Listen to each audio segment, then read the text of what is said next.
Hello Civ fans. We're back with another update for Civilization 6. The team has been working very hard on the many exciting new changes going into the game very soon. As always, thank you for the valuable feedback you provide on the Civilization Twitter and Facebook pages, as well as on Civ Fanatics and Reddit. We don't always get the chance to talk to you directly, but we're always listening to what you have to say. Now let's go over some of the changes heading to Gathering Storm. What you build will make or break your civilization. Because this part of the game is so important to your success, a significant portion of this update's overall balance pass focuses on production. First up, we've provided more diverse ways for you to earn production.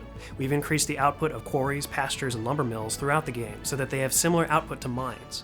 And once you've discovered mercantilism, you can build lumber mills on rainforest tiles.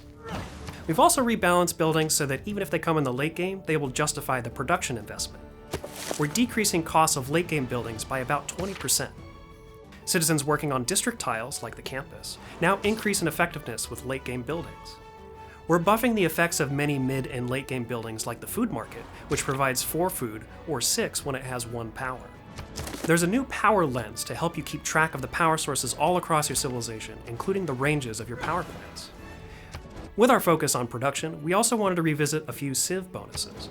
England's Workshop of the World now helps powered buildings generate an additional 4 yield, and their iron and coal mines will extract an extra 2 resources each turn. Additionally, they get 20% production towards industrial zone buildings, and their harbor buildings increase strategic resource stockpiles by 10. Wilfrid Laurier's bonus, The Last Best West, now synergizes with lumber mills, which give an extra production, and camps, which give an extra food. Finally, we wanted to revisit the pacing of techs and civics so that you can make better use of their unlocks. Our production rebalance should help with this, but we've also slightly increased the cost of techs and civics from the medieval to the atomic eras by about 10%. We're also adding apprenticeship as a requirement for stirrups, and replaceable parts as a requirement for chemistry. We hope these new tweaks to production encourage you to try out new strategies, civs, and city build-outs.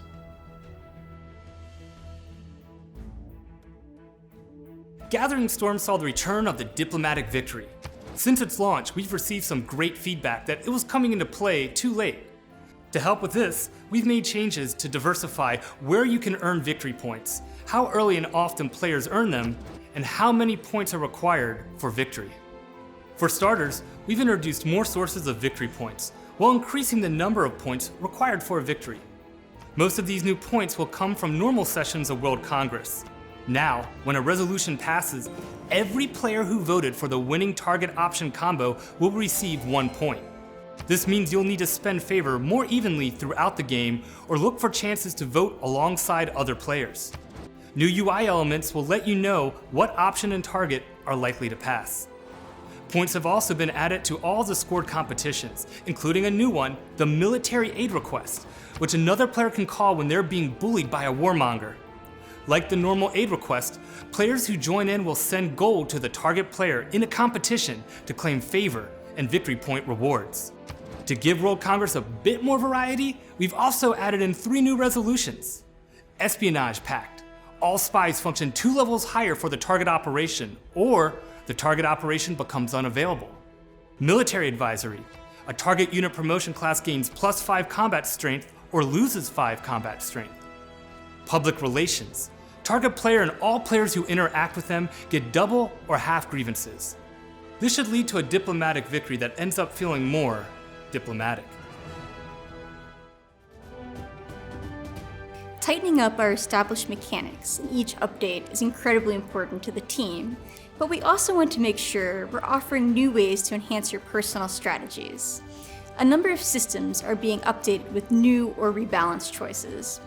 Starting with dedications, we've added automaton warfare, which focuses on everyone's favorite giant death robot in the late game.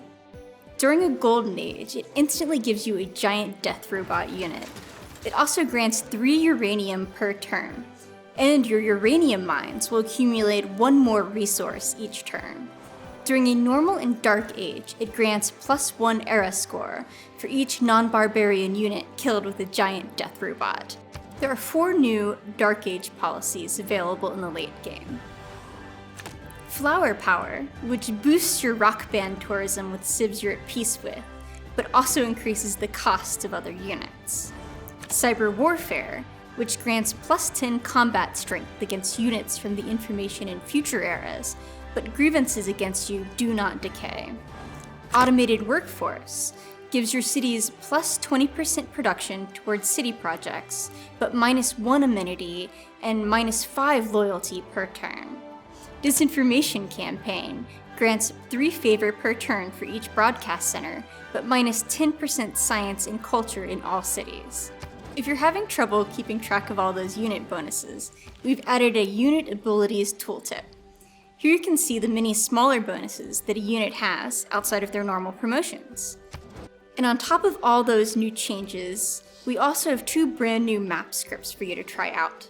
7 Seas will put you in a map with lots of land connected by numerous small seas instead of big oceans. Small Continents is a returning fan favorite from previous Civilization games. Compared to a normal continents map, it has more numerous but smaller land masses. Give these new additions a try. We're interested to hear what you think. World Builder's basic mode is ready for prime time.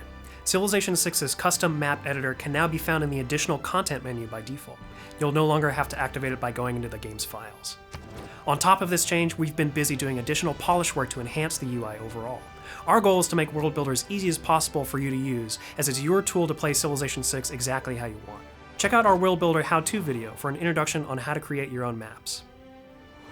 That's just a taste of what's coming into the game for our next update. Check out the full patch notes we'll be releasing very soon for every single last change that we've put in. Now, stay tuned to the Civilization social channels. We've got more work and surprises we can't wait to tell you about. Until then, thank you for being an amazing community, and keep on taking one more turn.